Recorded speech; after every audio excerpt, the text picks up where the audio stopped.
T Raghavan, ये जो कर्नाटक सरकार ने फैसला लिया है, इस फैसले को हम कैसे देखें? क्या वो जिन जो शांत हुआ था वो एक बार फिर से अब सर उठा रहा है? एक बार फिर से इस पर अब राजनीति होगी प्रदेश में?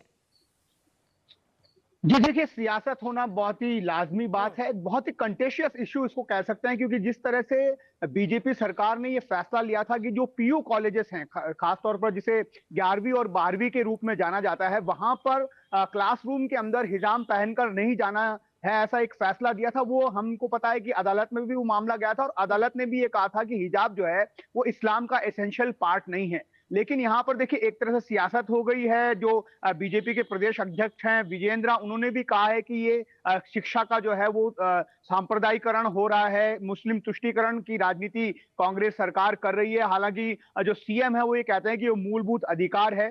लेकिन देखिए, इसमें क्या होगा अगर अब इसको अदालत में चैलेंज किया जाता है? तब भी उस वक्त हमने ये, क्योंकि पूरी प्रोसीडिंग कवर की थी, इसलिए अदालत ने ये कहा था कि सरकार या फिर उस पर्टिकुलर कॉलेज या फिर स्कूल मैनेजमेंट की जो डेवलपमेंट कमेटी होती है वो उसका फैसला अंतिम होगा। तो ऐसे में ये माना जा सकता है कि कांग्रेस सरकार का ये फैसला जो है वो कोर्ट में चैलेंज तो नहीं किया जा सकता है, लेकिन इससे सियासत जरूर शुरू हो गई है। अब इस बात को उस वक्त भी हमने देखा था जब पहली बार उडुपी के एक पीयू कॉलेज में जब हिजाब पहनकर जाने पर जो कैंपस फ्रंट ऑफ इंडिया के लोगों ने आपत्ति जताई कि उसके बाद जो हिंदू संगठनों के लोग हैं वो केसरी शॉल पहनकर गए थे और फिर ये विवाद बहुत बड़ा हो गया था। क्या ऐसा होगा? इस संकेत जो हिंदू संगठनों के जो नेता हैं वो दे रहे हैं कि अब हम केसरी शॉल पहनकर जाएंगे, देखिए हमें कौन रोकता है। टी तो राघवन, सियासत अगर जरूर इस ऐसा पर होगी, होता क्योंकि है, 24 के अगर चुनाव भी फैसला सामने हैं। वापस लिया जाता है तो उसके बाद वहां की जनता पर क्या असर पड़ेगा और इस फैसले से कर्नाटक सीएम क्या बताना चाहते हैं?